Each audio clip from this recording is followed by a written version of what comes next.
श्रीमद् रामायणम लीलसे हरधरि लाल लघु वज्रदेह दानव दलन जय जय जय कपीसु। लो आ गया मनुष्य का भक्त। लगता है ये नया उत्साह भी राम की रट का प्रकोप है।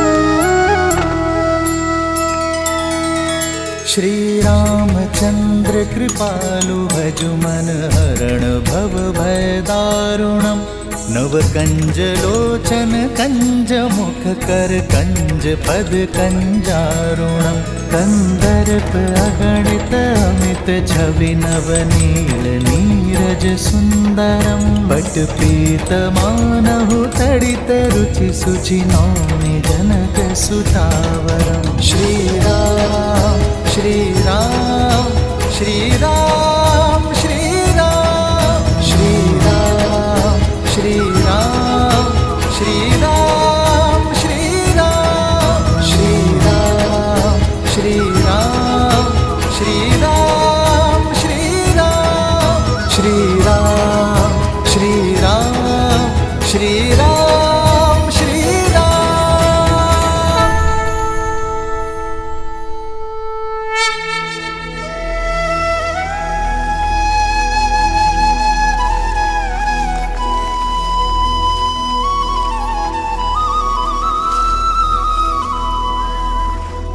तुम्हारे प्रेम के वेग ने मुझे भी बहा दिया है भरत।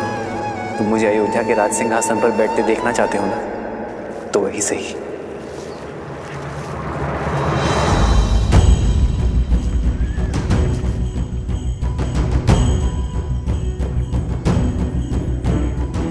मुझे 14 वर्ष का वनवास काट कर आने दो भरत। उसके बाद मैं तुमसे अयोध्या का राज सिंहासन स्वीकार कर लूंगा। तब तक अयोध्या का भार तुम्हारा हुआ मेरे भाई।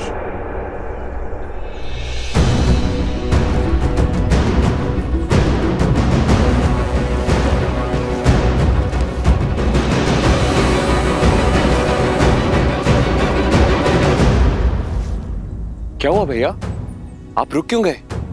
देखिए अयोध्या की सीमा आ गई। इसीलिए तो रुक गया शत्रुघ्न।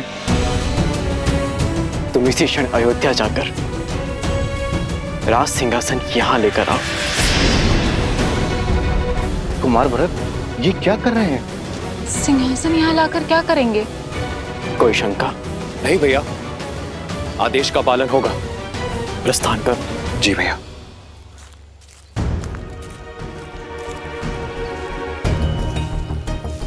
भरत, हम यहाँ क्यों खड़े हैं? अयोध्या क्यों नहीं जा रहे? अपनी माता के पापों का प्रायश्चित करने का प्रयास कर रहा हूं मैं।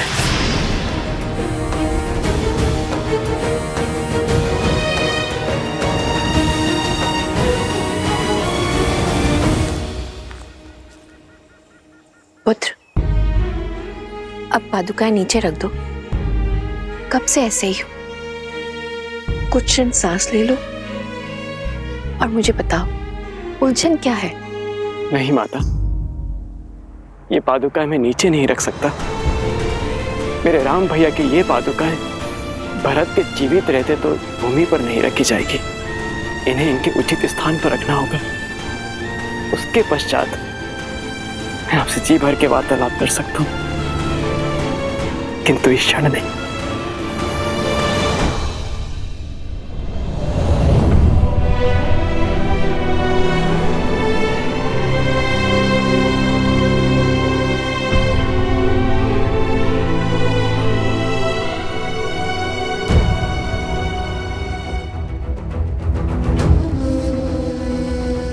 भोर से रात्रि हो गई, पर कुमार भरत ज्यों के त्यों खड़े हैं। हाँ सही कह रहे हो। ना तो श्री राम जी की पादुका नीचे रख रहे हैं और ना ही अयोध्या में प्रवेश कर रहे हैं। ना जाने क्या करने वाले हैं कुमार भरत।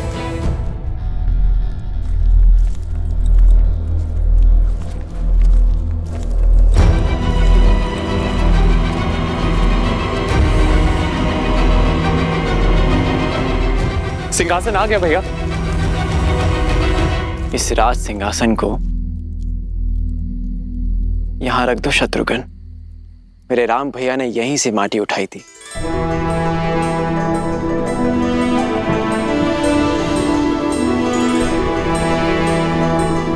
एक राजा का कर्तव्य अपने अंतिम श्वास तक अपनी प्रजा की सेवा करना होता है और अपनी अंतिम सांस छोड़ने से पहले अपनी प्रजा और सिंहासन के लिए एक सर्वश्रेष्ठ उत्तराधिकारी चुनना होता है।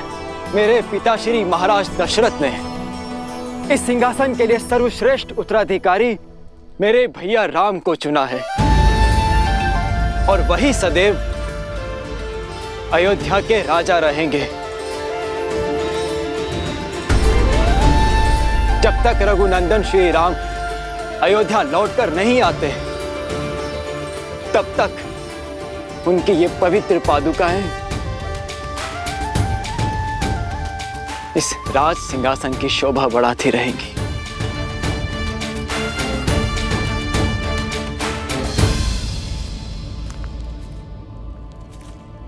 पुत्र भरत,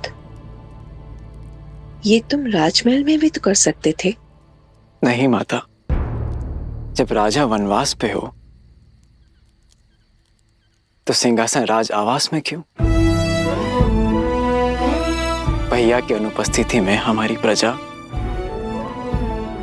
मुझे राजा समझने की भूल कर सकती है। और माता, मैं भी तो एक साधारण मनुष्य ही हूं। अयोध्या में रहते हुए, वहां का राजकाज करते हुए, यदि एक क्षण के लिए भी मेरे मन में राजा होने का विचार आया तो मुझे तो नरक में भी स्थान नहीं मिलेगा माता। और इसीलिए मैंने निर्णय लिया है कि जब तक मेरे राम भैया लौट कर नहीं आते तब तक मैं भी अयोध्या में पग नहीं धरूंगा।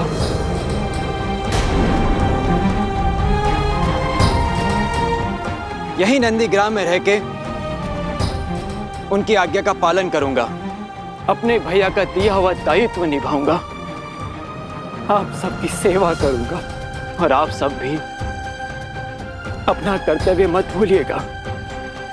मत भूलिएगा कि अयोध्या पर केवल हमारे श्री राम का अधिकार है और मैं अयोध्या अपने महाराज के साथ ही लौटूंगा 14 वर्षों के बाद।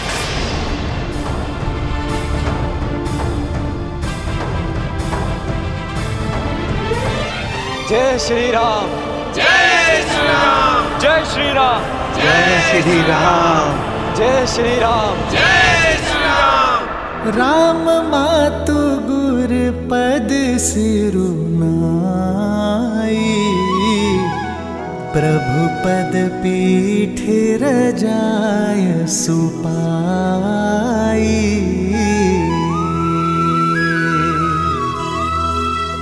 नंदी गाँव करी परन कुटीरा,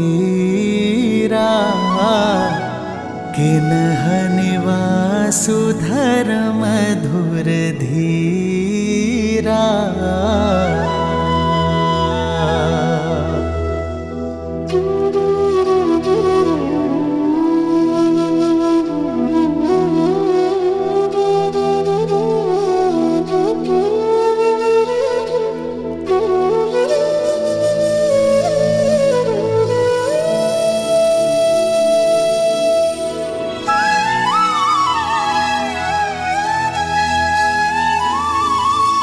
मैं यहाँ अयोध्या के बाहर नंदीग्राम में रह के राजकाज संभालूंगा और शत्रुघ्न तुम अयोध्या के अंदर रहकर हमारी प्रजा की सुरक्षा का दायित्व निभाना, क्योंकि मेरा भाई मुझसे भी अधिक शूरवीर है। जो आ गया भैया। तुम्हें जन्म देकर मेरे पापों के प्रायश्चित हो गए भरत। ये कहकर ही अपने आप को लज्जित होने से नहीं बचा पाए, किंतु अपने कर्मों से तुमने मेरे कोख की लाज रख ली भरत। मुझे गर्व है भरत कि तुम मेरे पुत्र हो। मुझे गर्व है कि मैं तुम्हारी माता हूं भरत। गर्व तो आपको होना ही चाहिए महारानी, क्योंकि श्री राम आपको अपनी माता मानते हैं। क्षमा कर दिया उन्होंने आपको, परंतु कभी विचार कीजिएगा महारानी कि जो अपने स्वार्थ के लिए अपनों के साथ छल करता है, उसे नर्क भी यहीं भोगना पड़ता है। आपने अपने पुत्र के सिंहासन के लिए मेरे श्री राम को वन भेजा, परंतु अब आपके पास क्या है? ना वो पुत्र जिसे आपने जन्म दिया, और ना वो पुत्र जिसे आपने वनवास भेज दिया, और ना वो पति जिसके प्रेम के साथ आपने छल किया। मेरे राम भैया के पास माता सीता है, लक्ष्मण है। मेरे पास मेरे राम भैया का प्रेम और उनका आशीर्वाद है, किंतु आपके पास कुछ नहीं, खाली हाथ। वास्तविक वनवास तो आप भोगेंगी महारानी, 14 वर्षों तक महल की बंद दीवारों के बीच।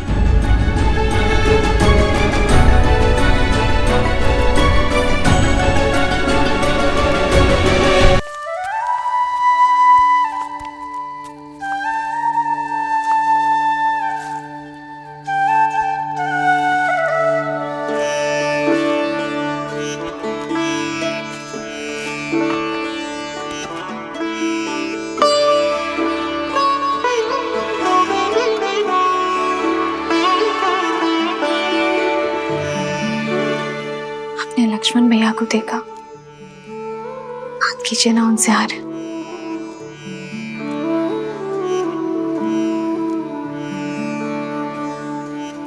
पहले परिवार से वियोग का दुख था, अब उनसे मिलने से कदाचित परिवार की स्मृतियां सता रही हो।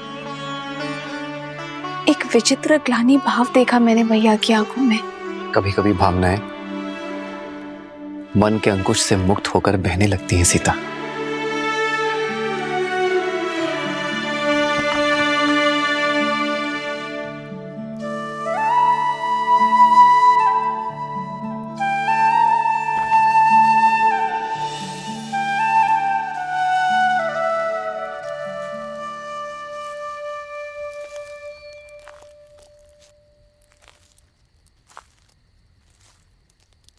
बैठो लक्ष्मण, बैठो।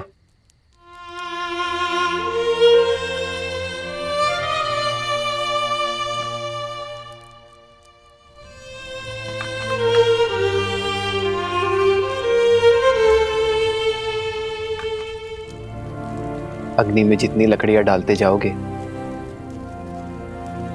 वो उतनी ही भड़कती जाएगी लक्ष्मण।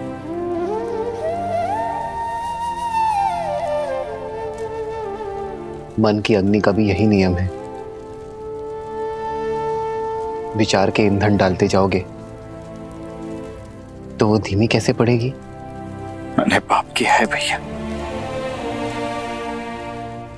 स्वयं को बहुत छोटा अनुभव कर रहा हूं मैं। आपने बार बार समझाने का प्रयास किया मुझे, किंतु मेरी मति मारी गई। लक्ष्मण, अपने प्रिय भरत भैया को नहीं, उस पवित्र आत्मा को नहीं पहचान पाए, उस पर संदेह किया मैंने भैया। स्वयं को अत्यंत मलिन कर लिया है मैंने भैया। मैं स्वयं को क्षमा नहीं कर पा रहा हूं।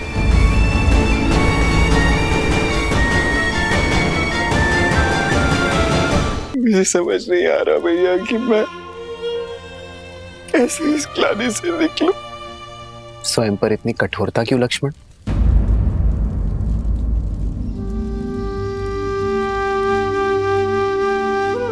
मेरे भाई ने कोई पाप नहीं किया है। तुमने भरत को हानि नहीं पहुंचाई है लक्ष्मण, बस मेरी रक्षा की है। और जिसके मन में रक्षा का भाव होता है वो मलिन हो ही नहीं सकता। ऐसी स्थिति, ऐसी परिस्थितियां ही तो हमें मनुष्य होने का आभास देती है लक्ष्मण। हमें बताती है कि हम सदैव उचित नहीं हो सकते। सीख देती है कि सोच समझकर, परिणाम विचार करके, शांत मन से निर्णय लेना यही जीवन है। भैया, भैया आप बस मुझे क्षमा कर दीजिए, बस एक बार मुझे क्षमा कर दीजिए। मैं आपको आश्वासन देता हूँ कि इसके पश्चात मैं श्रेष्ठ होने का पूर्ण प्रयास करूंगा भैया। आपकी भांति बनने का पूरा प्रयास करूंगा भैया। आप बस इसी प्रकार मेरा मार्गदर्शन करते रहिए। आदेश दीजिए मुझे भैया, मैं आपके किसी आदेश का उल्लंघन नहीं करूंगा, कभी नहीं करूंगा भैया। लक्ष्मण शांत हो जाओ। क्षमा मांगने की कोई आवश्यकता नहीं है तुम्हें लक्ष्मण। चित्रकूट रुकने का हमारा प्रयोजन सिद्ध हुआ लक्ष्मण। अब नहीं तुम्हारे मन में कोई मलिनता है और न भरत के मन में कोई ग्लानि। अब हम निश्चिंत होकर अपना कर्तव्य पालन कर सकते हैं। हमें दंडकारण्य चलना चाहिए लक्ष्मण। तुम्हें स्मरण है ना, वहां ऋषियों ने हमसे सहायता मांगी है। जी भैया। बस हम शीघ्र ही दंडकारण्य की ओर प्रस्थान करेंगे।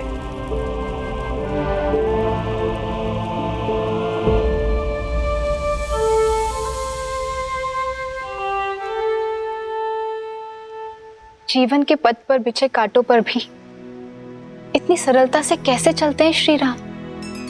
देवी, जो संकट के समय में भी संयम रखें वही तो है राम। जिनके निर्णय स्वार्थ से मुक्त हो वही तो है राम। जो अपने आज से संसार के आने वाले कल को सुंदर बनाए वही तो है राम। जो अपने कर्म, अपने चरित्र से मर्यादा को परिभाषित करे परंतु स्वयं फिर भी सरल रहे वही तो है मर्यादा पुरुषोत्तम श्री राम। जब मेघ अपने भीतर भरे जल का स्वार्थ छोड़ उसे भूमि पर बरसाने के लिए सज्ज हो जाए तभी तो प्रकृति खिलती है। उसी प्रकार जब जब कोई मनुष्य अपने हित की चिंता छोड़ संसार के हित के विषय में सोचेगा, अपने कर्मों और चयन को समाज के उत्थान के साथ जोड़ेगा, तब तब उस मनुष्य के चरित्र में स्वयं श्री राम के चरित्र का पदार्पण होगा। जय श्री राम। जय श्री राम। अंजनी पुत्र की जय हो। सेनापति हनुमान, भारी संकट आन पड़ा है, आपकी आवश्यकता है।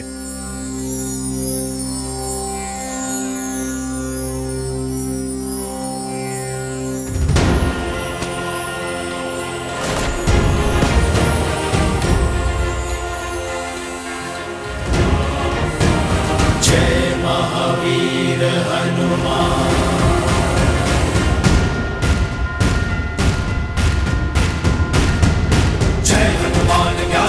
सागर जय कपीस तिहुलोक उजागर रामदूत अतुलित बलधामा अंजनी पुत्र पवन सुत नामा। राम दुआरे तुम रखवारे होत न आज्ञा बिन पैसारी। आपन तेज समारो आपै तीनों लोक हाथ करे गावे। प्रणाम। एक हिंसक बाघ ने वन में आतंक मचा कर रखा है। छोटे बच्चे खेलने भी नहीं जाते, बहुत भयभीत हैं वो। अब आप ही रक्षा कर सकते हैं सेनापति जी।